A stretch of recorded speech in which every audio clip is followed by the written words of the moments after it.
आज हम एक ऐसी घटना के बारे में जानने जा रहे हैं जो पूरी तरह इस दुनिया की ज्योग्राफी को बदल देगा। पूरा अफ्रीका दो टुकड़ों में टूट रहा है और हाल ही में ये टूटने की प्रक्रिया और तेज हो रही है। अफ्रीका की जमीन पर बहुत बड़े बड़े क्रैक्स देखे जा रहे हैं। इसे पहली बार 2005 में नोटिस किया गया जब इथोपिया के डेजर्ट में एक बड़ी 56 किलोमीटर लंबी दरार दिखी जिससे रोड्स टूट गए, फील्ड्स में क्रैक्स आ गए। ये द ईस्ट अफ्रीकन रिफ्ट का पहला साइन था। दोस्तों, ये कोई छोटी मोटी बात नहीं, ये एक कॉन्टिनेंटल रिफ्ट यानी कि दरार है। मतलब जब कॉन्टिनेंट दो या उससे ज़्यादा भागों में टूटता है तब नए कॉन्टिनेंट्स, आइलैंड्स और ओशंस बनते हैं। और जब ये होगा हमारी दुनिया कभी पहले जैसे नहीं रहेगी। सवाल ये है कि ये रिफ्ट क्या है और ये अफ्रीकन कॉन्टिनेंट के साथ ही क्यों हो रहा है। इसे जानने के लिए हमें आज से 45 मिलियन ईयर्स पहले जाना होगा, जब पृथ्वी पर एक सुपर कॉन्टिनेंट मौजूद हुआ करता था। आखिरी बार यह सुपर कॉन्टिनेंट 45 मिलियन ईयर्स पहले टूटना शुरू हुआ था, जिसे आज हम पेंजिया के नाम से जानते हैं। पृथ्वी का आउटर क्रस्ट यानी कि लिथोस्फीयर हमेशा बदलता रहता है। ये क्रस्ट 15 से 20 टेक्टोनिक प्लेट्स से बना हुआ है। ये प्लेट्स लगातार मूव होती रहती है। नासा अर्थ ऑब्जर्वेटरी के अनुसार ईस्ट अफ्रीका में दो मेजर प्लेट्स मौजूद हैं। पहली है न्यूबियन प्लेट, जो कॉन्टिनेंट का सबसे बड़ा और पुराना पार्ट है, और दूसरी है सोमालियन प्लेट।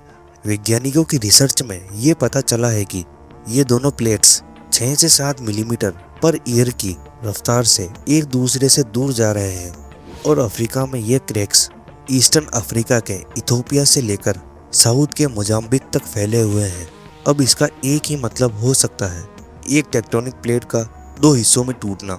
जब टेक्टोनिक प्लेट्स एक दूसरे से दूर खिसकती है तो वहाँ की जमीन में क्रैक्स पड़कर वो धीरे धीरे नीचे धंसने लगती है।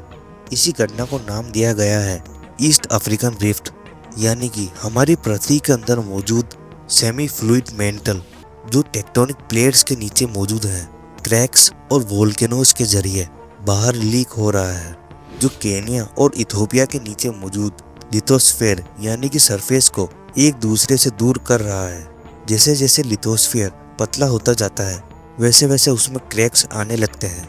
इस प्रोसेस के साथ वोल्केनिक एक्टिविटीज भी बढ़ जाती है। ये वोल्केनिक एक्टिविटी सिर्फ लैंडस्केप को ही आकार नहीं देती, बल्कि ये इस चीज़ का भी प्रूफ है कि लिथोस्फीयर पतला हो रहा है और मेंटल में मौजूद लावा ऊपर बढ़ रहा है। चाहे अफ्रीका के दो पार्ट्स में अलग होने के सबूत काफ़ी स्ट्रॉन्ग है, फिर भी साइंटिस्टों के बीच में कुछ डाउट्स और डिबेट्स अभी भी चल रही है। कुछ रिसर्चर्स का मानना यह है कि हो सकता है कि ये रिफ्टिंग का प्रोसेस हमेशा इसी रफ्तार में ना चले, या तो ये धीमा हो सकता है या फिर किसी पॉइंट पर आकर बिल्कुल बंद भी हो सकता है।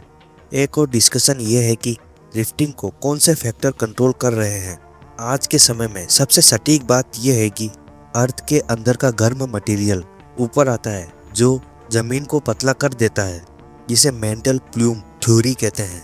लेकिन कुछ साइंटिस्ट ये भी मानते हैं कि जब दुनिया के दूसरे हिस्सों में टेक्टोनिक प्लेट्स मूव करती है तो जो प्रेशर बनता है वो भी रिफ्टिंग का एक बड़ा कारण हो सकता है।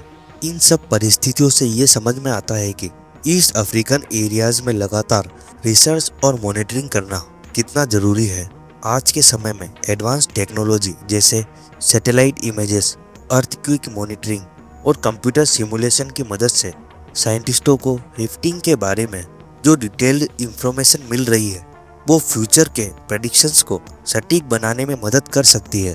और आज east African rift potential power का सोर्स बन गया है, क्योंकि यहाँ वोल्केनिक और टेक्टोनिक एक्टिविटीज़ बहुत ज़्यादा होती है। यूनाइटेड नेशन एनवायरमेंटल प्रोग्राम अभी एक जियोथर्मल एनर्जी पर काम कर रही है, जो रिफ्ट वैली के नीचे मौजूद हीट सोर्सेस का यूज़ करके बिजली बनाएगा, और इसकी शुरुआत हो चुकी है।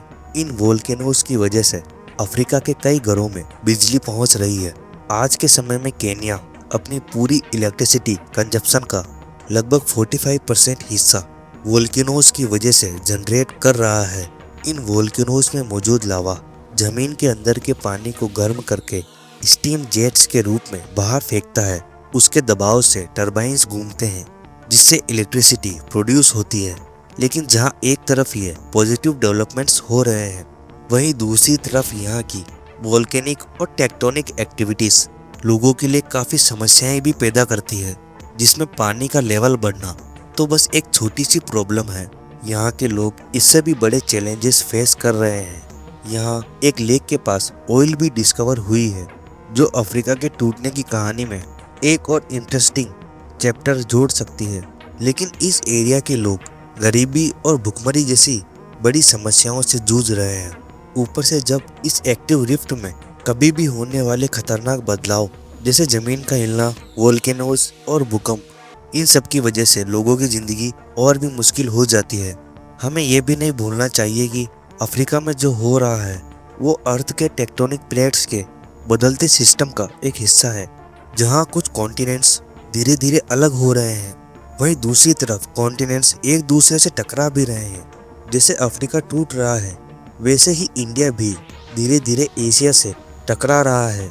इस टक्कर की वजह से कुछ साल पहले जोशीमठ में पहाड़ों पर आए क्रैक्स देखे जा सकते हैं। इसी साल म्यांमार, थाईलैंड में भूकंप और नेपाल इंडियन प्लेट्स के बिल्कुल किनारे पर मौजूद है, जहां थोड़े थोड़े समय में भूकंप के झटके और 7 मैग्नीट्यूड के भूकंप भी देखे जा सकते हैं। इन प्लेट्स के खिसकने से माउंट एवरेस्ट की हाइट भी बढ़ रही है।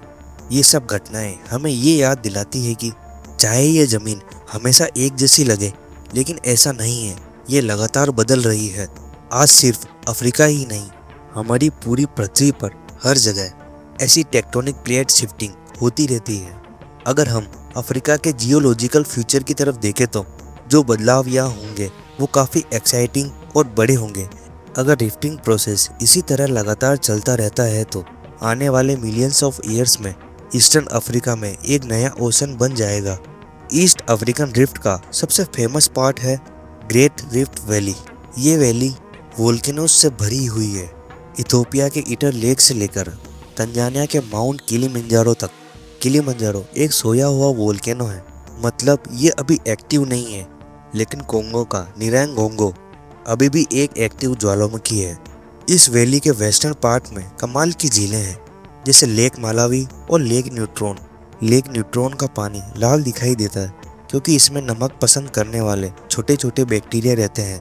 और लेक मालावी दुनिया की तीसरी सबसे गहरी फ्रेश वाटर लेक है और इसमें लगभग 1000 तरह की फिश स्पीसीज मौजूद हैं।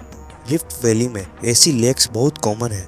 जब जमीन की प्लेट्स अलग होती हैं तब वैलीज में फ्रेश वाटर भर जाता है और बन जाती हैं रिफ्ट्स लेक। अगर अफ्रीका भविष्य में 2 पार्ट्स में टूट जाता है तो वो हमें ये दिखाता है कि हमारी पृथ्वी कितनी ज़्यादा एक्टिव और डायनामिक है। और जैसे जैसे हम इस बदलाव को और अच्छे से समझने लगते हैं, वैसे वैसे हम सिर्फ विज्ञान ही नहीं सीखते, बल्कि अपने ग्रह के लिए ज़्यादा रेस्पेक्ट फील करने लगते हैं। इस शानदार और हमेशा बदलती हुई दुनिया के लिए जिसे हम अपना घर कहते हैं। Thanks for watching.